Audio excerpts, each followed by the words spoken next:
Good morning, good day, good afternoon to one and all. I know it's different times with different people in the world right now. And this video is going to be kind of short. It's Zack Snyder's Vero coverage. I have something to say about that. Let me just test to make sure that the audio is working here and that you guys can hear me. Remember, you can leave your comments in the chat section. Something to say. Okay, wonderful. You can leave your comments in the chat section. In the chat section, you can leave your comments. And the chat section will always be on this side right across here. So you can leave your comments in the chat section right across here. Those of you who want to join the Hangout, let me know.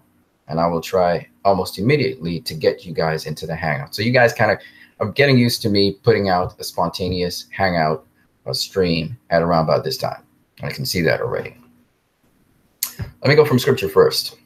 I already said this scripture on Facebook in Justice League Unite. So if you're part of that group, you would have heard this already. Princes have persecuted me without a cause, but my heart stands in awe of your word. I rejoice at your word as one that finds great spoil, a great treasure. Let's get into it. So we're talking about Zack Snyder's Vero account, but first, the scripture that I just read, what's basically saying is the person not overcome or confused by the people who right now are oppressing him without a cause. He's actually in awe of the nature of goodness or the nature of God and wants to follow in that. Okay, let's talk about Zack Snyder's Vero account. For those of you who are here, just shout out to me. Give me a shout out in the chat section. And you guys can also fuel a lot of questions on this, but I just want to go in it. And what I'll do is I'll do one photo or whatever from his Vero account, and we can discuss it. And then we can go on to the next one and discuss it, and so on and so on and so on. Okay. So we go across here. Bam. So first of all, in his Vero account, this was a while ago, Zack Snyder had posted Jonathan and Martha Kent. And of course, what's nice about this is like the Kents, this was the first sort of him shooting them as they are, beginning to really get into the actual footage of the actual film. Of course, I'm sure the two actors already had discussed in detail what they were doing. Notice the time here in this story, the story Jonathan and Martha Kent. This is 1992. I thought that was very interesting that we're looking at the time of 1992 when we see these two people together. So I thought that was pretty nice. They actually had a date there. And this is one of the earlier shots of Henry Cavill in the Christopher Reeve Superman suit. And this is what Zack Snyder said he sold to Warner Brothers. And they agreed when they saw this shot of Henry Cavill in the Superman suit. He was doing this in honor of Henry Cavill's birthday. So, he gave him a shout out that way. I thought it was pretty awesome. If anybody has any comments on this, I'm just going to go straight to the chat section to see what you guys have to say right now. Let me see what you guys are saying right now about that. You have anything to say about that? Otherwise, we're moving on. Okay, nobody has anything to say right now. That's all right. That's cool. Remember, you can leave your comments in the chat section. It's right across there.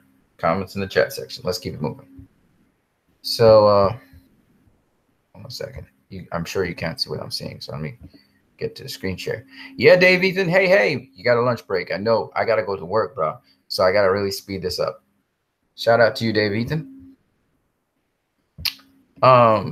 Right. So back to what we were doing. So here's Henry Cavill here, and I'm sure all of you guys have seen that already. Here's a recent one, which happened a couple hours ago, and it's been all over social media. And this has to do with the Trinity together. I find it very humorous, like Zack Snyder. He said also that look from Batman priceless. Second that. And let me show you it. Zoomed in on it, nice and clear right there. And it's clear Batman staring at Wonder Woman. It's so funny. It's like she's with you. And he's like, I thought she was with you. She's with you? I thought she was with you. That's that funny moment where Batman's looking at her. Of course, when they actually did the actual shooting of them, they actually put Ben Affleck's face turned away from Wonder Woman and Superman. It's pretty interesting. But here he's actually staring at her, which is really funny. Pretty funny. So I thought I'd share that with you guys.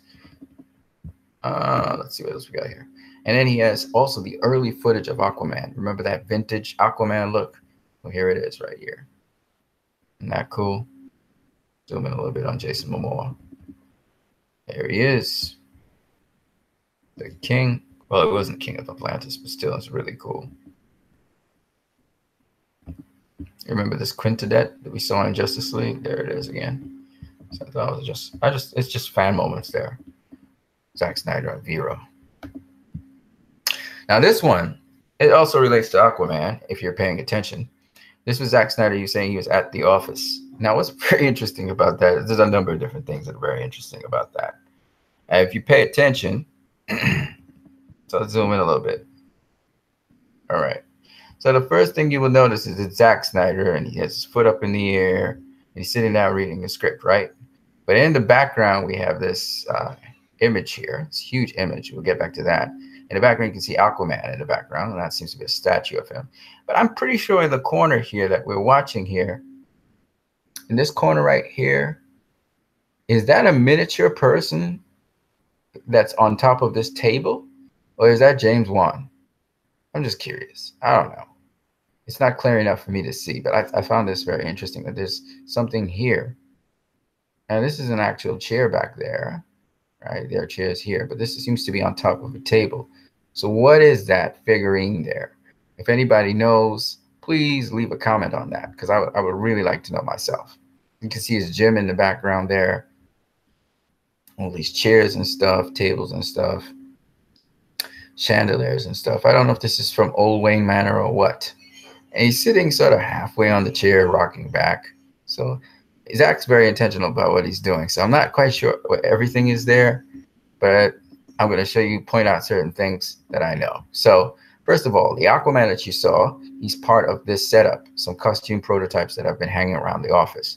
And this is on the table now. So he's come off the chair, and now he's put these prototypes up on this table. Let's have a better look at them here. So we can zoom in a little bit. So you can see Aquaman in the background there. There's Wonder Woman, prototype of Wonder Woman. There's Doomsday. They even have a prototype of Doomsday. They got the prototype of Cyborg. Oh my gosh, look at that. There's Batman with his gun and everything. You know, I guess that would be from Nightmare Batman's gun. Batman's holding a gun or some kind of gun. And then you have here the typical Batman gun here. And you got Aquaman with his trident. And there he's dressed up and he's in green. Isn't that cool? And I got another one for you guys. So you can see it. Here it is with Aquaman in the background. There's Doomsday on the side right there. Zoom in a little bit. So you see Aquaman with his trident. And he's all kind of one color here. Mixed colorations and stuff. And there is Doomsday on the side. And I found that was pretty cool. That Doomsday's up in there. And that's for BBS. And then the big statue I told you about, this statue here, is actually seen on his set of Snow, Steam, and Iron. On the set of Stone, Steam, and Iron, it's there. Which I found very interesting. So it seems as though he had some idea. He was thinking about what he was going to do with this prop. I don't know if this prop was in BVS as well, so that's another thing to pay attention to. I didn't personally pay attention to it, so I just thought it was interesting. And here's the chandelier from Snow, Steam, Iron Punk, Snow, Steam, and Iron, and there's the chandelier right there. So I don't know if he was shooting Snow, Steam, and Iron. I don't know what he was doing actually right at that point in time. But he's like twinning both of them together, saying, okay, watch Snow, Steam, Iron. And then he has this congratulations to Wonder Woman when she performed. He said, hear me roar. And the announcement was that Wonder Woman whips Guardians of the Galaxy Volume 2 as the summer's highest grossing movie, I guess. That changed, I think, after Spider-Man came out or something like that. But it was really cool. And domestically, it had a record, though. And then you see Zack with Patty Jenkins congratulating her. And like I said, Zack is a huge Star Wars fan, and this proves to be the truth, because here he is with the actor who plays Luke Skywalker. There you go. The actor who plays Luke Skywalker, and he's really happy about that. But weird thing is that the actor who plays Luke Skywalker, he's actually happy to see Zack. which is crazy. And here he is playing Luke Skywalker with his son.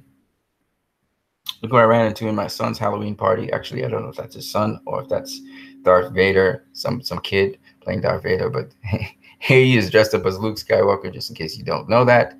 Here he is dressed up as Luke Skywalker, just to let you guys know it was Zack's like that. He has some kind of logo on it. It looks like a dragon or something. But this is really cool. So for those of you who don't know, Zack's a huge Star Wars fan, okay? Here he is associated with the Batman Lego movie. So I know, you know, just so you guys know, Zack's a huge fan of this stuff. And in this one, people were talking about how come Batman was carrying a gun on him and stuff. Well, that wasn't his gun. It was the Joker's gun, actually. And he's saying the Joker cards on it. So this is really a gun that Batman confiscated from the Joker. And if you watch Suicide Squad, Joker had a gun something like this, but it was golden. I'm just saying. So the Joker's the one that really carries around those weapons. And I thought this was very interesting. I know you guys know about this already as well.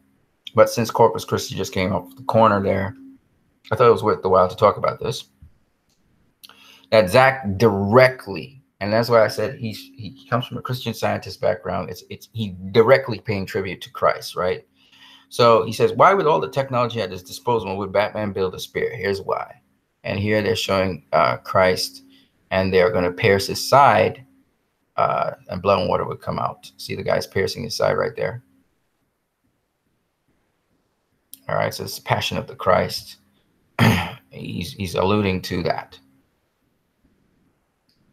Next thing is, you know, you guys saw that Steppenwolf, when he slams his axe into the ground, he causes it to crack with fire. At first, it seems like nothing. Right here, it looks like a deep design or a symbol. All right, and we can have a closer look at that. But as he said that, Zack Snyder said, do the math. And I was thinking to myself, you know, a lot of people talking about the anti-life equation. Yes, but specifically, there's a symbol being repeated over and over here. And that's the Omega symbol, repeatedly being done over and over in the ground. You understand? So while it is the anti-life equation that he's alluding to in some detail, because remember, once Darkseid has you under his control, the Omega symbol is burnt into you. It is sort of invisible to the naked eye, but under certain circumstances, they can see it. And the Omega symbol means you've lost your wills. Your will is now being given over to Darkseid, and you know, love and all these values don't mean anything. It's like you're a zombie of Darkseid, right? And all they say is for Darkseid, right? So if you think about it, the whole world's getting terraformed into Darkseid's image and likeness, and he wants to dominate the world. That's why he's called Darkseid, because it's dealing with darkness. And then the other thing is, Omega is known as the last Grecian alphabet letter. So it makes sense that the end would be with Darkseid. Your end is to serve me. It's kind of demonic, but in fact, Darkseid and the whole idea that Jack Kirby was pulling from was a satanic sort of idea that Darkseid is all about trying to get people to serve him, just like Lucifer or Satan is trying to get people to serve him. So and abandon principles of love and stuff and serve him under fear and all these negative attributes. So it makes sense that the anti-life equation would fall into that. But the point is the Darkseid taps into the negative energies of a person to control them. And people are not aware of it. So it's very satanic in that respect. Now, just so you guys understand what I'm talking about. So if we look at, for instance, this parademon here, okay, you don't see it here, but you know that this parademon from BVS is very similar to this parademon in terms of addressing everything. And look at the symbol right here. There's the Omega symbol right here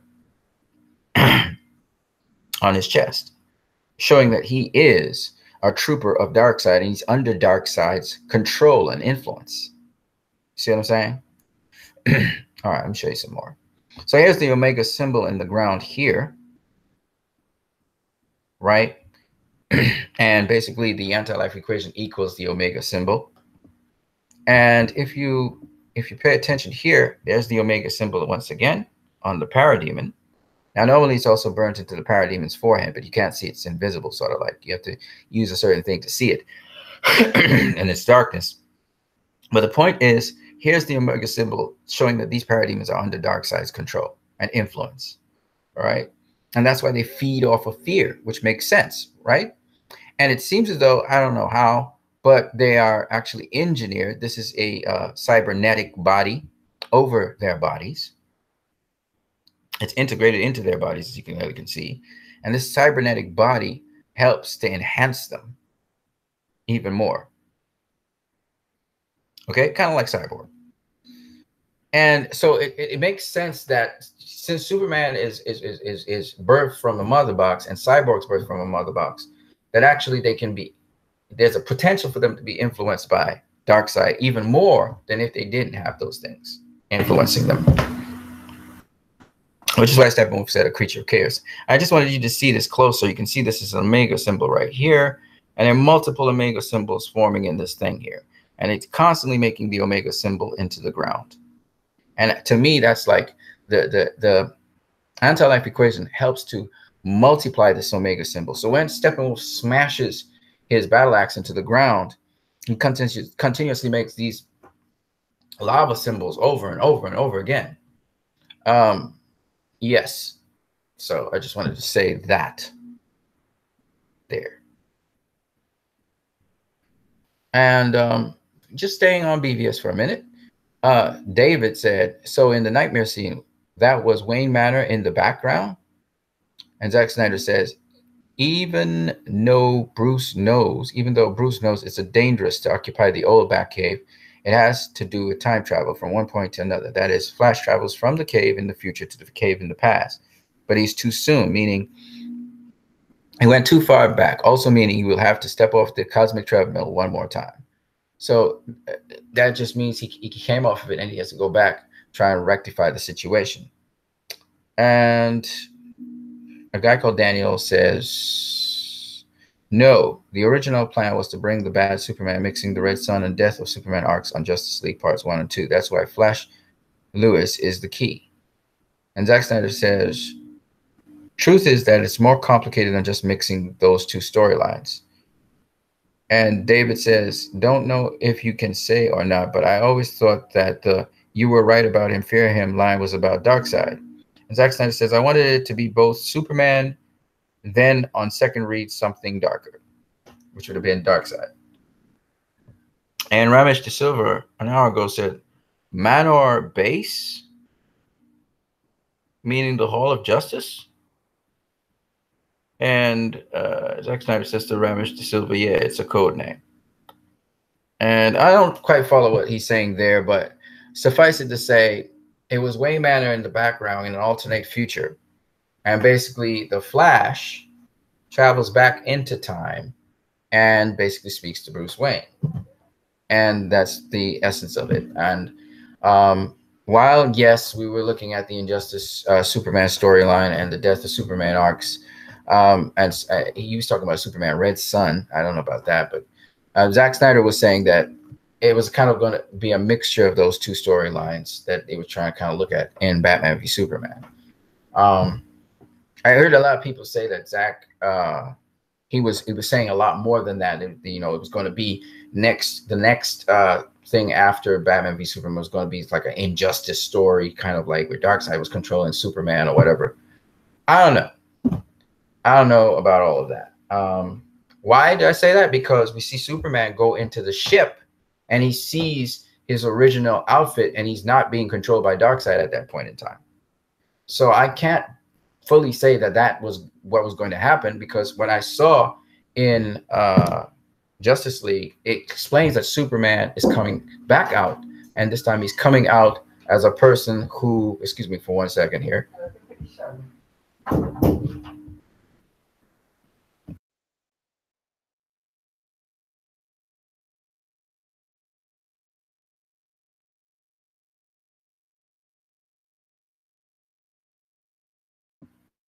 Yeah, so just kind of came out of it for a second just to say, yeah, so that it looked like he was talking about that. So I think it was going to still follow the storyline that we had. I just think that it would have been a little bit more dramatic, because they were talking about codexes and all that kind of stuff. And I don't know how that would have played into the whole scheme of things, but I would have been very highly interested to see. So I would look to see what they were actually going to do with that.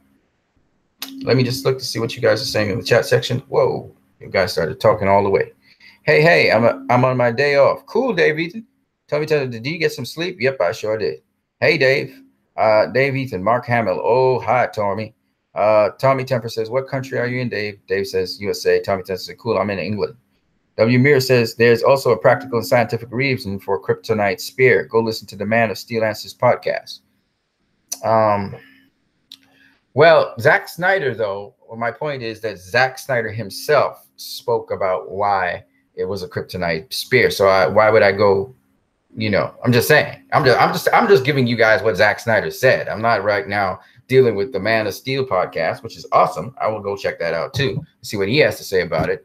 William Miranda. But what I'm talking about right now is what Zack Snyder said and how it basically taps into what I was saying yesterday about Corpus Christi and Superman and Wonder Woman. David says, that's awesome, Tommy. And then W. Mir says, the Room reference, slow. Okay, let me go back to what I was saying for you guys. So I'm just going to go back in there. So, yeah, you guys chat up with Storm. I'm cool with it. I'll answer your questions, or you can generate questions, or you can generate more things. Thanks for telling me about Man of Steel Answers. I haven't really checked him out in a while. So that would be really cool to check out as well. Let me go back to what I was doing. So, yeah. So, yes, of course, Flash was on a cosmic treadmill of some kind in the Batcave, and he was running on it. And all the cosmic treadmill does is allows Flash to run as fast as he can, and then for break through the space-time barrier. That's, you know, you've seen it in the cartoons. You've seen it all over the place. So you know what that is. So that's pretty exciting to know that it was a cosmic treadmill there. Let me go through some more stuff here. So but the point was, you remember in the Heroes trailer, you heard Bruce Wayne say, I had a dream. I dreamt that it was the end of the world. And then he goes on to say, there's something darker. You remember he said that as well, referring to Dark Side. So it seems as though the Flash was talking to him, as Ramesh De Silva was saying, piecing it together. It was fear him. You were right about him. I think we were right about him, though, was Superman. And fear him, I think he was referring to Superman, not necessarily Darkseid, because I don't think Batman knew about Darkseid at the time in BVS. So I think unless the Flash is talking about Bruce knowing about Superman earlier so that he came too far back in time. So it could have been that as well. So, yeah. Now, as to the Wayne Manor base, any of you guys know what that means? He's saying it's code name for the Hall of Justice. I don't understand. Manor base, how is that code name? I don't get it. Zack Snyder saying, yes, it's code name. I'm not quite sure I understand what he's saying there, to be honest with you. Maybe you guys know. Which leads us to the Flash. And this was one of the early photographs of Ezra Miller as the Flash. It was pretty cool to see him there. And that was probably in, I don't know when he shot this. Maybe he shot this back in BVS times, just to see how Ezra fit into the suit. And then finally, this was really cool. Zack Snyder says this is what it's all about. And it says here, digital artist and photographer Joss Rossi, costume designer, Julie Whitley, Wonder Woman costume designer, Macro Studios, cyborg model, digital artist Mike Campo, producer, and so on, so on, so on. And this is Justice League Kids. It was a video. And it was really awesome to see them. And he actually thanked them for giving you know, this collage of photos to him and Deborah Snyder. They were able to go see Justice League. I think they had a blast. The kids had a blast watching that. Kids generally have a blast watching these kinds of movies. So it was kind of nice. That's another thing I want to say. I doubt little kids are going to nitpick Justice League. In fact, I even think that Chris Swanson even said his kids loved the movie and they bought the DVD and everything, and he wasn't as happy, but his kids were happy. And I can see how kids can really love this kind of movie because, again, it's inspirational. And for kids who have gone through a lot as well, like these little kids here, the Justice League kids, it's very inspirational to them. So I can understand how the movie really appeals to kids. And it's a solid movie. Of course, for me personally, I would like something a little bit more mature. But I can understand how kids could like it. And as Zack Snyder said, it's all about them and, you know, they developing as people. So it's pretty cool that that happened. Now, Jet Illen. For those people who hate the Justice League movie, Jet Illen is basically Zack Snyder's son, and Jet had this to say. On a more serious note, I did enjoy the movie, although it's clearly not what it could have been due to the meddling of Warner Brothers and the forced comedy. The runtime was my biggest gripe with the movie, with events that should take a long time over in a flash. Dollar signs, but still definitely a fun movie to watch, and I would recommend it. So in short, what Jet Illen was saying is that he had his criticisms of the movie, but he enjoyed it. He enjoyed the crap out of it, and he would definitely advise anybody else to go see it. That's not hating the movie. And that's why when I put out the meme saying if you hate Justice League, then you don't deserve the Snyder Cut, this is what I meant. He was critical of it. He had also, obviously, he had worked on it, poured his heart and soul into it, and cyborg parts were cut out of the movie and stuff like that. So he's talking about how he found the movie developed rather too rapidly in certain areas and so on. But he enjoyed it. He didn't hate it. And that's the point. So if you tell me you hate Justice League, how in God's name are you going to like Justice League when you see Zack Snyder's cut? I don't understand that part. And I like how Jet Illen, he's able to identify directly what it was to him that was the problem. I didn't find most of the comedy forced. There were moments where the comedy was forced. I hated certain parts of the comedy. Like, for instance, where the Flash knocked through all the parademons and then he said, yuck. That was just so Walt Disney-ish. It was just annoying. Another moment, of course, was, the infamous Flash on top of Wonder Woman, which I just did not like at all. And I don't care if people laugh at it 100 million times. It was not my thing. I didn't enjoy it. There were some other moments where the humor felt ridiculously flat. Okay. But for the most part, I thought that the comedy suited. I especially like the Whedon moment where the Flash actually draws on the guy's face. And he does it so fast. It's really hilarious to me. But again, by and large, I enjoyed segments of it. I didn't particularly like everything with the final race between Superman and the Flash. Again, there's just certain things I didn't particularly like about it. You know, but for the most part, most of the movie, again, was good. You know, I was hoping it wouldn't go down the road of slapstick humor, and that's the kind of foolishness that I see with the MCU. I just didn't want that to happen. And they gave, for the most part, they gave respect to the characters. I even liked Whedon's opening sequence with Batman. It wasn't as clear and as visually stimulating as a Zack Snyder sequence, but it was still good. And it felt like Batman was being done justice. So I didn't have much of a problem. Just imagine if he had added more humor to that. That would have definitely messed up everything, especially the continuity with BVS. So I'm kind of happy that Warner Bros. Cut that stuff out. I think the biggest transgression that Warner Brothers did wasn't so much the humor. It wasn't none of that stuff. I think it was just cutting stuff out of the movie. I think most people would agree with me that the movie had stuff cut. Too much stuff was cut out of the movie. I think that's the major thing. It's not that people left the movie wanting more. I think that's the only thing I think that was the big thing. I think if they had kept most of the stuff into the movie and even let it play for longer, I think people would have been a little bit more satiated, and it would have been like, okay, flush out the movie a little bit more. So I think that was the major problem with this movie. And again, that's my only criticism, and that's a compliment. That means it was short and sweet, and therefore we wanted more. And definitely we're going to get, I hope we get more, because what I'm going to show you is this next post. This next post, again, showing you that stuff was cut out of the movie, okay? What Zack Snyder is showing you right here is a shot of Batman behind the Parademon air defense cannon shooting it, which means if it's storyboarded, then it was supposed to be in the movie, okay? And you actually have the concept art showing this as well in the Justice League art of the film. And then you also see the Parademon air defense cannon just as Batman takes out a Parademon, and then we just don't see what happens after, where he's probably going behind that air defense cannon and shooting the other Parademons that are coming at them.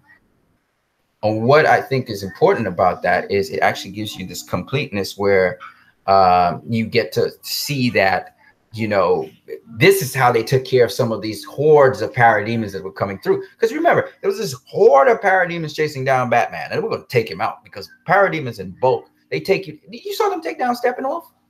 So there was these things that just didn't make any sense. Like, okay, suddenly Batman's in there, Wonder Woman's in there, you know, the Flash is in there. You have Aquaman in there, but the Parademons are not swarming them.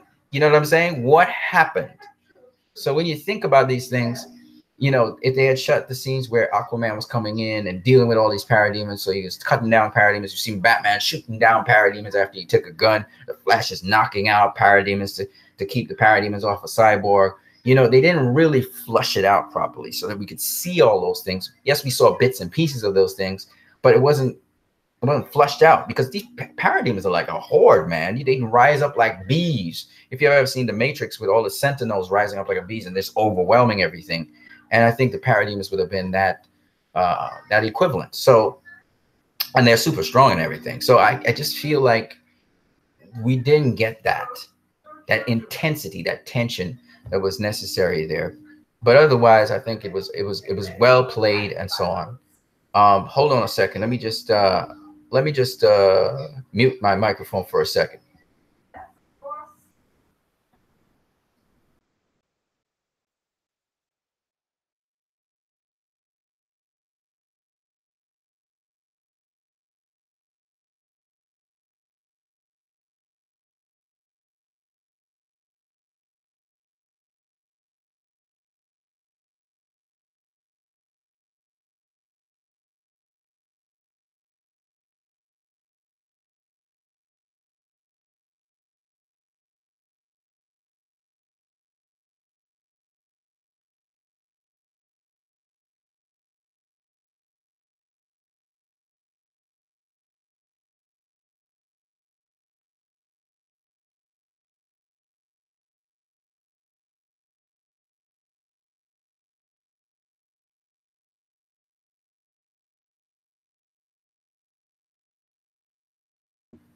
Okay, ladies and gentlemen, I was just sorry about that. I was just trying to get the background noise and background. There was some noise in the background, a lot of noise in the background. So I just went to find out what was going on. Yeah, so yeah, so we were talking about parademons and stuff. And yeah, I'm in the Caribbean, so I have short pants and all that stuff. Yeah, so let me see what it is. Those are the people who need to follow people who enjoy Justice League and have a fair criticism about the movie without necessary hate. Yeah, even if they kept those scenes that they were cut out originally, the movie would have had the same amount of unreasonable hate. I agree with you. I agree with you because some other people would not have been satisfied and be like, oh, it's so Zack Snyder and stuff. I actually agree with you, Dave Ethan, on that as well. That this movie was about to be hated, but I think it would have made more money. I think it would have made a lot more money, but it still would have been the hate. You're correct again, because then the critics might have bashed it more, and you know how it goes with Zack Snyder's films. So you may have a point, but I think it would have made a lot more money because the base would have sustained it and the people would have defended it. But anyway, the point is that it was a good film. It was a good film. And so I just wanted to share that with you guys before I go back to, do I have anything else I had to say here? I think there's something extra I have to show you guys in screen share. So let me see if I can find it real quick here. Yeah, so here we are. And yeah, so this was cut out of the movie, but it's all good. Now, here's the last thing I wanted to share with you guys, because I think this is the thing that everybody wants to know, right? So a guy called Mr. Everts on Vero, he said, you remember Fiona is the person who talks with Zack Snyder. Says, hey, Fiona, I want this as bad as the rest of us. And we know you're able to communicate with Zack. My question is, have you asked Zack if this is even possible? If so, what has been his response? That is the Snyder Cut. Because if it's possible, we will keep pushing until we get the signatures. And I assure you, the noise will be louder and the response will be swift. And Jet Elin, Zack's son, says, never click so fast. So he was in on it. And she said, I thought Clay Enos tweeted his thought about this on Twitter before. It's a very long shot, but I think we need to make our point. Tell them what we want, right? Right? This is the studio's decision, not Zack's. I don't want to give Zack any pressure except grateful support and understanding. And she gives a thumbs up. And I'm just saying that, yes, it's a long shot, I think, as well, in terms of this movie. But I think it's getting closer and closer. I really hope we get the Snyder Cut between the end of this year and the beginning of next year. I don't know if that's an unreasonable assessment, but I think there's a lot of that movie that's there. And yes, I see that Zack's working on another movie. I see that as well. But I'm really hoping that this movie comes out. I don't want to not see the release, the Snyder Cut. I want to see the Snyder Cut. I do want to see the Snyder Cut for this movie. And while it's in Warner Brothers' hands, I think they should release the Snyder Cut. And I think it's going to actually help New Gods and all these other movies. So I'm just hoping they do that. But they have a history of not doing these things. So it's not surprising if they don't do it. What do you guys' opinion on that?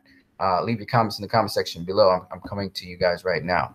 Let me hear what your opinions on that is. What do you guys got to say about that? And okay, Dave, Ethan, I'll just wait a little bit because I know that there's a delay in feed and stuff. But I'm really interested in your opinions on this.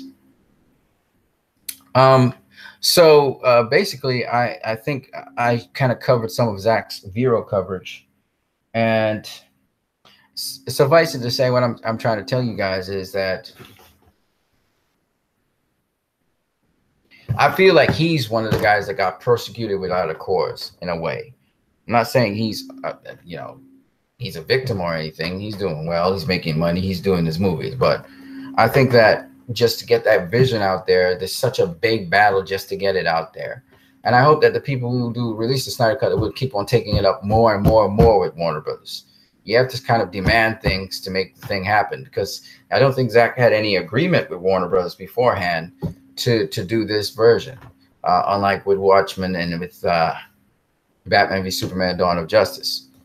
So we just have to keep that pressure on. I don't want, I was listening to Trent Osborne. He was trying to give his reasons for why Zack Snyder's cut should be held back. I don't want the Zack Snyder cut held back. I think it's enough is enough. Get it out there, and then end the story on that. So we want to get the Snyder Cut out there, get it out there. We call it the Snyder Cut. Of course, it's not a Snyder Cut because he had a Snyder Cut for Justice League, but I'm just saying, get the Snyder Cut out there, and let's just end the story on that. And if the Warner Bros. Is going a different direction, fine, but at least get the Snyder Cut out there. And so that's what we need to push for as far as I'm concerned. So you guys don't forget to put it in the comment section, hashtag release the Snyder Cut. Keep the campaign going, keep the push going. Don't back down now. Hopefully, we can get something in a year's time. So sometime next year, end of this year, that would be great. I'm hoping. And we have to keep on pressing towards that. Okay, so that's basically what I have to say. I got to get out of here in the next couple of minutes. I got to get out of here. It was nice talking to you guys. Tommy Temper, Dave, Ethan, W. Mir. It was cool talking with you guys at this point in time. There's some other of you that are watching this video right now, but you're not saying anything. So there we go. To be honest, I don't know what to think about Warner's would not put out the Snyder Cut. I think they should put it out, and that's my opinion. I'm not even trying to be dual-minded about that. I think it was his movie. They should give him the opportunity to finish off his movie. Yes, they didn't make as much money as they would like to have made with the theatrical cut. They're making some money on the home box office. We'll get updated figures probably in the next 2-3 months. And depending on how it does domestically, if it's falling short of the mark, it makes sense for them to put out the Snyder Cut, boost sales, plus promote Aquaman with it. So if I were I'd get that Snyder Cut out as soon as I can, especially if your sales are tapering off, and then that's it. They're not making any more sales. With the other cut, push the Snyder Cut and get it, correct your wrong. Basically, you make a mistake, correct it one time and get it out of there, So that's what I think, quite frankly, and that's my opinion on the situation. I'm not changing it. So I hope you guys enjoyed this. It's just some of the Snyder stuff. Most of the stuff you already saw before, and some of it already came out last night, yesterday. But I just wanted to share it with you guys, and some of the deeper things inside there, which had to do with the Omega symbol, especially, that I was looking at, and the anti-life equation. Looking forward to seeing more of what Zack Snyder has to do. I hope he posts up some more stuff on Vero. I see he came off of Twitter and he decided to stay on Vero. That's cool. All well and good. I can't access Vero. It is what it is. In the meantime, I hope you guys are enjoying yourselves, having a good day. Don't forget to spread positivity. Understand that even if people do you bad things, that you should still stay consistent in doing the right thing. I hope you guys enjoyed it. W. Mir, Dave Ethan, Tommy Temper, and who else we got here? And it was somebody else that was here. I don't see you right now. So yeah, and Company Limited, and those who watch this video, you guys have a great one.